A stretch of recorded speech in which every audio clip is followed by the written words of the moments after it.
चिखली विधानसभा मतदारसंघाचे महाविकास आघाडीचे अधिकृत उमेदवार राहुल बोंद्रे यांनी 29 तारखेला उमेदवारी अर्ज दाखल केला। यावेळी कुठलेही शक्ती प्रदर्शन न करता त्यांनी चिखली तहसील कार्यालयात जाऊन आपला नामांकन अर्ज दाखल केला। त्यानंतर राजटावर येथे आयोजित जाहीर सभेत बोलताना त्यांनी विद्यमान आमदारांवर जोरदार पोचरी टीका केली। विद्यमान आमदार हे सुडाचे राजकारण करत असून विकास कामामध्ये ते भ्रष्टाचार नव्हे तर देशद्रोह करत असल्याचा गंभीर आरोप त्यांनी यावेळी केला। आपल्या भाषणातून नेमकं काय म्हणाले राहुल बोंद्रे हे आपण बघूया, परंतु त्या अगोदर जर आपण आपल्या हक्काचं Santosh Lokhande official YouTube channel like आणि सबस्क्राईब केलं नसेल तर अगोदर आपण आपल्या हक्काचं Santosh Lokhande official YouTube channel like करा, सबस्क्राईब करा आणि हो, आपल्याला आपल्या नवीन व्हिडिओची माहिती मिळवण्यासाठी बेलचं बटन दाबायला विसरू नका। तर चला राहुल बोंद्रे यांचं संपूर्ण भाषण अनकट बघूया। मला शुभेच्छा देण्यासाठी चिखली मतदारसंघातून आणि जिल्ह्याभरातून उपस्थित असलेले माझे सर्व बंधूंनो, माझ्या मायमावल्यांनो आणि पत्रकार मित्रांनो, खर तर आपलं नामांकन अर्ज आपल्याला काल भरायचा होता।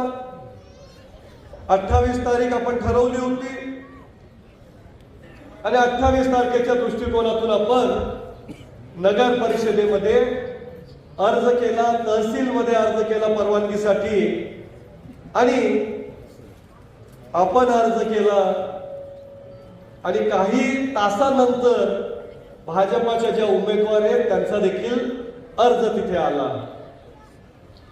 आम्ही नगरपालिकेला सांगितलं, तहसीलदाराला सांगितलं की आमचा अर्ज आधी आहे।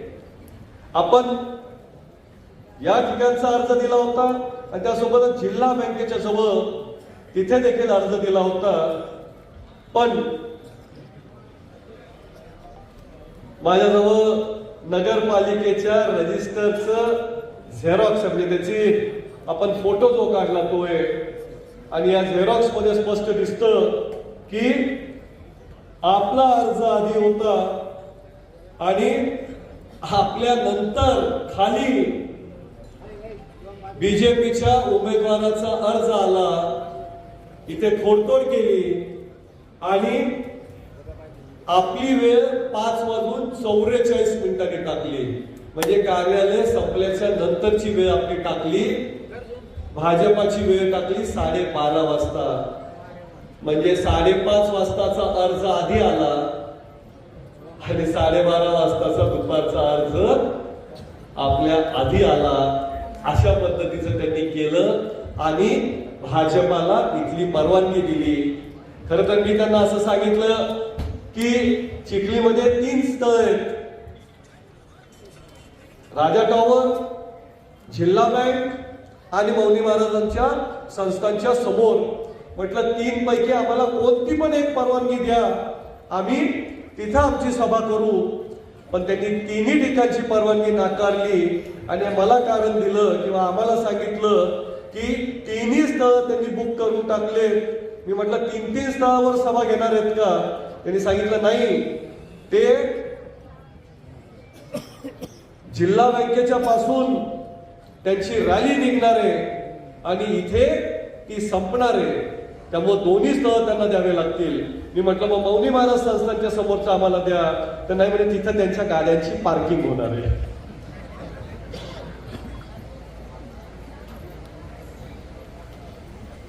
छोटासा विषय, पण अशा पद्धतीनं चिखली मतदारसंघामध्ये मागचे 5 वर्ष सातत्याने काम सुरू आहे। संविधान जे आपलं, आपण सातत्याने जे सांगतो की आमचं संविधान अडचणीत आलेलं आहे, आमची लोकशाही अडचणीत आलेली आहे, त्याचं हे एक जिवंत उदाहरण आहे की आचारसंहिता लागलेली आहे आणि आचारसंहितेमध्ये देखील अशा पद्धतीनं लोकशाहीची गळचेपी केली जाते। काही दिवसाच्या आधी तुम्ही बघितलं असेल, चिखली मतदारसंघातल्या मतदार यादीतून नावं गहाळ झाली। 1 नाही, 2 नाही, 3 नाही, तब्बल 4000 पेक्षा जास्त नावं, त्यांचे खोटे 7चे अर्ज भरले गेले आणि मतदार यादीतून त्यांचे नावं बदलण्याची प्रक्रिया सुरू देखील झाली होती। रोज 1000 ते 1500 अर्ज भरले जात होते आणि अशा पद्धतीनं तब्बल 10 ते 15,000 नावं संदेशजी आमच्या यादीतून मतदार यादीतून कमी करण्याचं षडयंत्र रचलं जात होतं. युवक काँग्रेसचं समीर नावाचा एक मुलगा, आमच्या जगाबाई ठेकेदार त्यांचा मुलगा, त्याच्या हे लक्षात आलं कारण त्यांनी जे नवीन नावं नोंदणी केली होती ऑनलाईन, तो ऑनलाईन बघायला गेला होता की ही नावं जी नोंदवली होती ती मतदार यादीमध्ये समाविष्ट झाली की नाही झाली. आणि त्याच्या लक्षात आलं की अरे ती मतदार यादी तर समाविष्ट झाली, पण त्यांचा मतदार यादीतून वगळण्याचा कोणीतरी अर्ज भरला 7चा. त्याला आश्चर्य वाटलं. नवीन नावं टाकली, आता टाकली, ती मतदार यादीत आली आणि लगेच 8 दिवसात त्यांची वगळण्याचा अर्ज कोणी भरला. आणि त्यांनी माझ्या कानावर टाकलं. माझ्या लक्षात आलं काहीतरी षडयंत्र चाललंय. मी तातडीनं माहिती घेतली आणि लक्षात आलं की 4000 नावं अशा पद्धतीने टाकण्यात आलेली आहेत. आणि ही 4000 नावं जी होती ही कोणाची होती? ही संविधान मानणाऱ्यांची होती. ही डॉक्टर बाबासाहेब आंबेडकरांची विचारधारा जी आहे, शाहू फुले आंबेडकरांची जी विचारधारा आहे ती विचारधारा मानणारे होते. हे सेक्युलर मतदान होतं. हे महाविकास आघाडीचे जे नेते, पदाधिकारी आणि कार्यकर्ते हे त्यांचं मतदान होतं आणि तेच पद्धतशीरपणे वगळण्याचं काम नाटक षडयंत्र सुरू झालं होतं. डॉक्टर बाबासाहेब आंबेडकरांनी आम्हाला मताचा अधिकार दिला. आमचं राष्ट्रीय कर्तव्य आहे मतदान. आणि हजारो कोटी रुपये जिथं खर्च केले जातात मतदार यादीमध्ये नाव नोंदवण्यासाठी, तिथं डॉक्टर बाबासाहेब आंबेडकरांचं संविधान बाजूला ठेवून लोकशाहीची गळचेपी करून मतदार यादीतून नाव कमी करण्याचं षडयंत्र सुरू होतं. पण आम्ही ते हाणून पाडलं. आम्ही ते हाणून पाडलं आणि आज जे 10 ते 15,000 नावं मतदार यादीतून वगळल्या जाणार होती ती 10 ते 15,000 नावं मतदार यादीत सुरक्षित राहिले आणि आपली लोकशाही सुरक्षित राहिली. कोण होतं याच्या मागे? यामागे कोण होतं? एक नाव मतदार यादीतून खोटं वगळण्याचं धाडस देखील कोणाला सामान्य माणसाला होत नाही. एक नाव पण वगळण्याचं धाडस होत नाही. तिथं 10-10, 15-15,000 नावं बघायचे. आणि हे षडयंत्र मुंबईमध्ये बसून झालं होतं. हे षडयंत्र मुंबईमध्ये जवळपास 100 ते 150 मोबाईल एका ठिकाणी घेऊन तिथे हे सगळं सुरू होतं. आणि उपमुख्यमंत्री कार्यालय जे आहे ते उपमुख्यमंत्री कार्यालय संशयाच्या भोवऱ्यात आहे.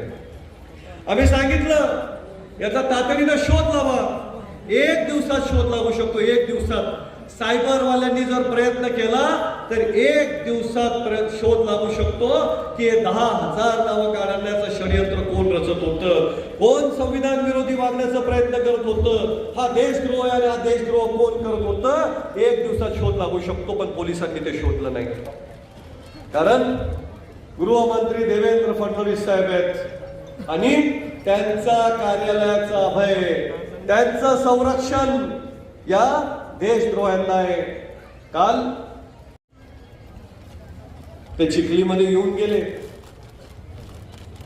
खरं तर मागच्याच महिन्यामध्ये मी मराठवाड्यामध्ये होतो आणि डॉक्टर साहेब मागच्या महिन्यामध्ये मराठवाड्यामध्ये भाजपाचे 2 आमदार मला भेटले आणि त्यांनी मला सांगितलं की मराठवाड्यातलं महायुतीचं वातावरण फार खराब आहे.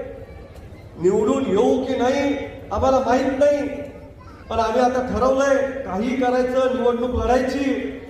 2 नेत्यांना बोलवायचं नाही प्रचाराला. मी म्हटलं कोणाला हो? ते म्हणजे आमचे भाजपचे सर्वात मोठे 2 नेते आहेत, त्यांना आम्ही बोलवणार नाही. एक म्हणजे देशाचे पंतप्रधान आणि दुसरे म्हणजे राज्याचे उपमुख्यमंत्री देवेंद्र फडणवीस साहेब यांना आम्ही सभेला बोलवणार नाही. कारण ते जिथं जिथं गेले मागच्या निवडणुकीत तिथले उमेदवार पडले. अनाजी पंतांचा पायगुणच आहे म्हणतात असा.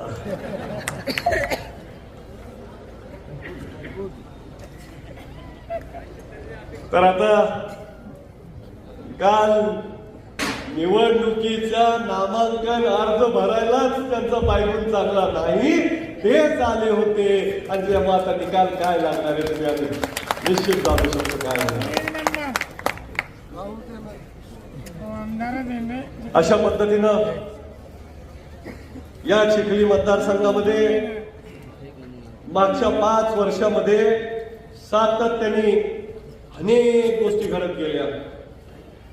आमच्या चिखलीचा डेव्हलपमेंट प्लॅन आता मंजूर झाला. रेखाताई आमदार होत्या त्यावेळेस एकदा डेव्हलपमेंट प्लॅन मंजूर झाला होता आणि आता या ताई आमदार आहेत त्यांच्या वेळेस डेव्हलपमेंट प्लॅन मंजूर झाला, दुसरा डेव्हलपमेंट प्लॅन चिखलीचा. ताईंनी मी विरोध होतो, पण कधीही माझ्या प्रॉपर्ट्यांवर, माझ्या शेत्यांवर, माझ्या प्लॉटवर कुठलंही आरक्षण टाकण्याचं घाणेरडं राजकारण ताईंनी कधी केलं नाही. मी विरोधात आहे म्हणून माझे जे सहकारी आहेत त्यांना त्रास द्यायचं काम ताईंनी कधीच केलं नाही. ताईंनी कधी माझ्यावर खोटे गुन्हे दाखल केले नाहीत. ताईंनी कधीही मला अटक करा किंवा माझ्या सहकाऱ्यांना अटक करा म्हणून पोलिसांना कधी फोन केला नाही. ताईंनी राजकारण केलं असेल तर सगळ्यांना सोबत घेऊन जायचं काम केलं. कधी कोणाला पक्ष विचारला नाही. आणि एखादं विकासात्मक काम द्यायचं असेल तर ताईंनी कधी भाजपमध्ये प्रवेश कर तरच काम देतो असं कधी म्हटलं नाही.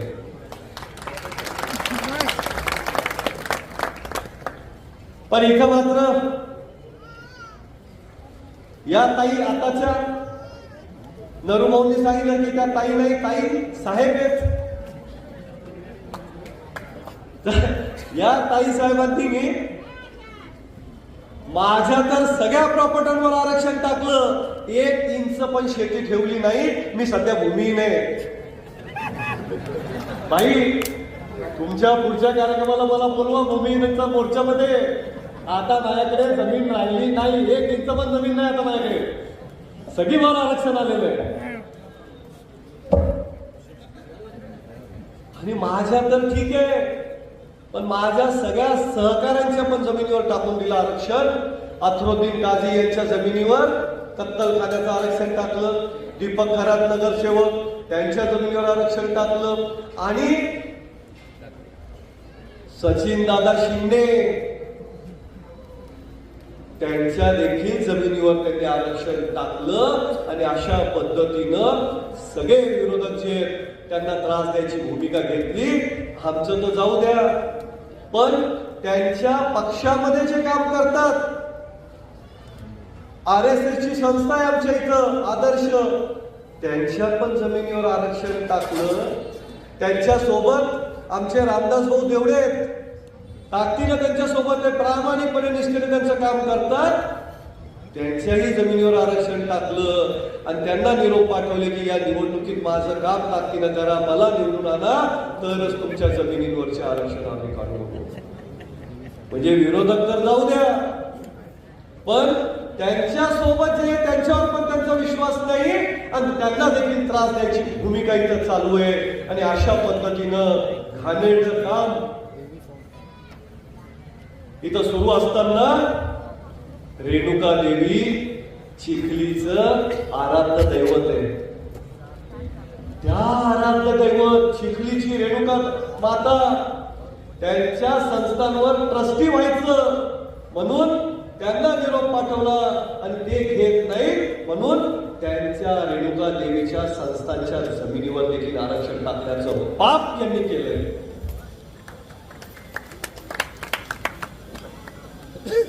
भ्रष्टाचाराने त्या अकंठ डोंगर एवढा प्रचंड भ्रष्टाचार, 10% कमिशन घेतलं तर त्याला भ्रष्टाचार म्हणतात. पण 30-30, 40-40, 100% कमिशन म्हणजे 100% रेट, 200% इस्टिमेटचे दर वाढवायचे आणि त्यातनं पैसे खायचे. हा तर देशद्रोह आहे. आणि अशा पद्धतीनं तुमचे आमचे पैसे 40% कमिशन ते घेऊन आज चिखलीमध्ये जिकडे तिकडे चर्चा जर कशाच्या सुरू असतील तर त्या या 40% कमिशनच्या चर्चा सुरू आहेत.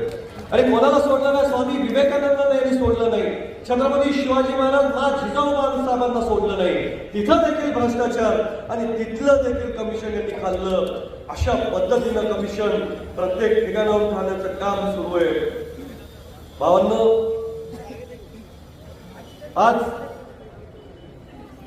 मी तुम्हाला एवढं सांगू इच्छितो की मागे 10 वर्ष आमदार असताना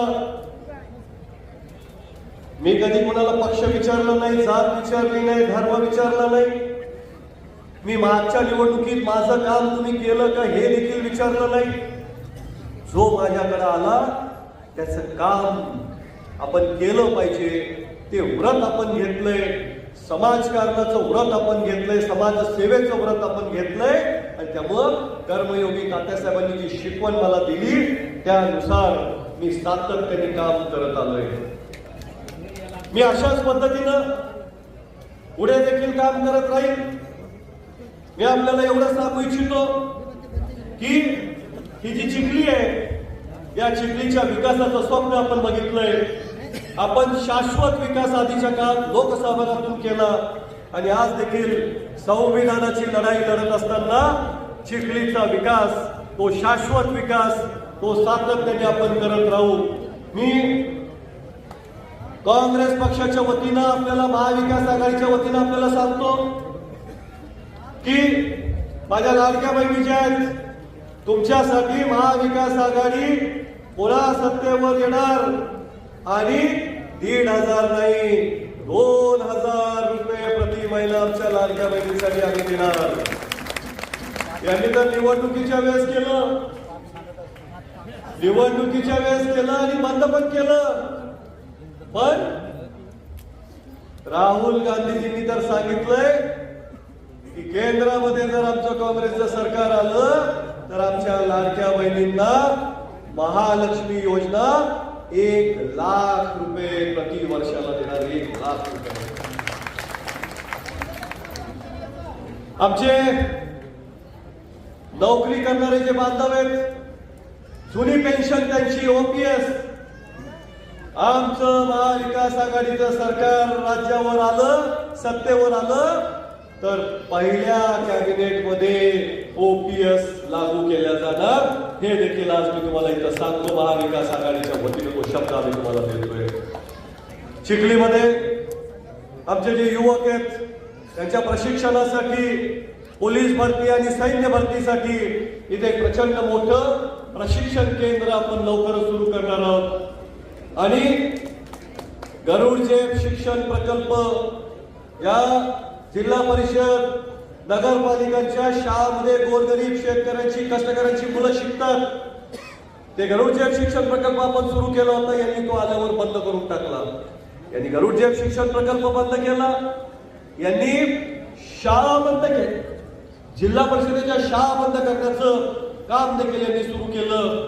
पण मी तुम्हाला सांगतो की पुढच्या काळामध्ये चिखली मतदारसंघामध्ये पुन्हा एकदा गरुडजेब शिक्षण प्रकल्प सुरू होईल आणि जिल्हा परिषदेच्या, पंचायत समितीच्या, नगरपालिकांच्या शाळांमध्ये शिकणारे जे मुलं मुली आहेत त्यांच्या दृष्टिकोनातून पुन्हा एकदा ई लर्निंग सुरू होईल आणि तिथे UPSC, MPSCच्या वाचनालय ते देखील सुरू करण्यात येतील.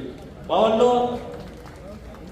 आमच्या इथे मुलींच्या सक्षमीकरणासाठी अनेक धोरणं येत्या काळामध्ये राबवत असताना सगळ्यात जास्त प्राधान्य जर कशाला दिलं जाईल तर आमचा जो शेतकरी, आमचा जो बळीराजा आहे, त्या बळीराजाच्या दृष्टिकोनातून त्याच्या मालाला, पीक मालाला भाव मिळाला पाहिजे या दृष्टिकोनातून आणि त्याला हक्काचा पीक विमा मिळाला पाहिजे यासाठी आम्ही काम करणार. रक्ताच्या सह्यांचं निवेदन ज्यांनी पाडलं त्यांना शेतकरी कधी माफ करणार नाही हे मी तुम्हाला आज इथं सांगतो. हे पाप त्यांनी केलंय, शेतकऱ्यांच्या रक्ताचा अपमान त्यांनी केलाय. त्यामुळं यांना धडा शिकवल्याशिवाय आमचा शेतकरी कधी शांत बसणार नाही. मी तुम्हाला एवढं सांगू इच्छितो आज की अनेक ठिकाणाहून मला सातत्याने फोन येत आहेत. खरं तर आम्ही सत्तेमध्ये नाही, आमदार नाही, खासदार नाही, राज्यात सत्ता नाही, केंद्रात सत्ता नाही, तरी अनेक जण सातत्याने आज निवडणुकीच्या तोंडावर काँग्रेसमध्ये प्रवेश घेत आहेत. आज याआधी आपण अनेकांचा प्रवेश केला. आज या कार्यक्रमात आज आमच्या सत्यभामाताई सुरडकर सवल्याच्या सरपंच त्या प्रवेश घेत आहेत. लक्ष्मी महेंद्र कस्तुरे, आशाताई कस्तुरे, त्यासोबतच ग्रामपंचायत सवल्याचे उपसरपंच कयूमबाई शहा, इर्शादबाई आणि त्यांचे सहकारी अब्दुल कदीरबाई पासून, आणि त्यासोबतच कुंभे फचे उपसरपंच एकनाथराव वाघ आणि त्यांचे सहकारी देखील आज प्रवेश घेत आहेत. त्यासोबतच मागच्या वेळेला वंचितवर जे उमेदवार होते ते अशोक भाऊ सुरडकर हे देखील काँग्रेस पक्षामध्ये आज प्रवेश घेत आहेत. त्यासोबतच इतरही अनेक जण आज काँग्रेस पक्षामध्ये प्रवेश घेत आहेत.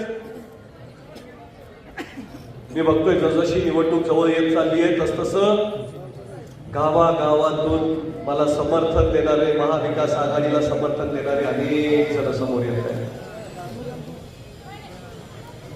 अनेक जणांनी गेल्या 2 महिन्यापासून प्रचाराला वाहून घेतलंय स्वतःला. डॉक्टर साहेब, एक जणांनी तर आचारसंहिता लागली त्या दिवशीपासून पायामध्ये चप्पल घालायचं सोडून दिलं आणि मी जिथं जिथं जातोय, विजय सिंगारे नावाचे बोधेगावचे आमचे सहकारी, त्यांनी पायामध्ये चप्पल घालायचं सोडून दिलं. सतीश म्हणून चांदाईचा एक मुलगा आहे, मी अर्ज भरला त्या दिवशीपासून त्यांनी पायामध्ये चप्पल घालायचं सोडून दिलं. त्यांनी सांगितलं तुम्ही निवडून याल त्याच वेळेस मी पायामध्ये चप्पल घालेन. अनेक सहकारी एवढं अनेक जण सोबत येत आहेत, साथ देत आहेत.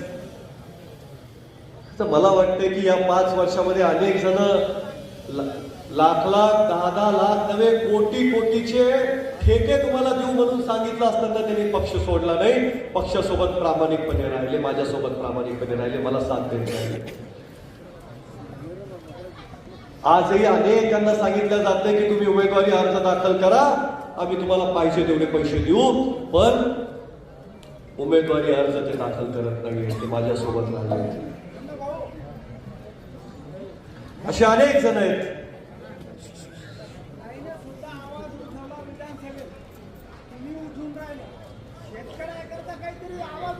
नक्कीच शेतकऱ्यासाठीच आपण आवाज उचलणार आहे आणि त्यासाठीच महाविकास आघाडीला आपल्याला निवडून द्यायचंय.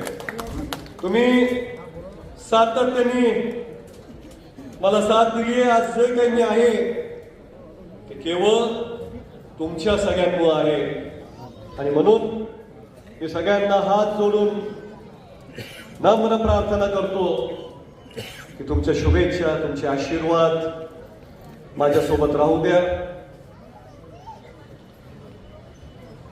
कर्मयोगी तात्यासाहेबांच्या नंतरची ही माझी पहिली निवडणूक आहे. मला सातत्याने आठवण येते की आमचे वडील ज्या वेळेस निवडणूक लागायची त्यावेळेस ते प्रचार जरी करत नसले तरी माझी काळजी सातत्याने घेत राहायचे. मी कुठेही प्रचारात असतो, उशीर झाला ते तिथं यायचे, जेवला की नाही मला विचारत राहायचे आणि सातत्याने माझी काळजी घेत राहायचे. आज त्यांच्या नंतरची ही माझी पहिली निवडणूक आहे. पित्याचं छत्र माझ्या डोक्यावरून गेलं असलं तरी आज त्यांच्या जागी मला मायमाऊली, माझी ती मायबाप जनता जी आहे, तुम्ही जे आहात ते त्यांच्या जागेवर मला आहात. त्यामुळं ते जे छत्र आहे जे ते असताना होतं ते तुमच्या रूपात माझ्या डोक्यावर असू द्या.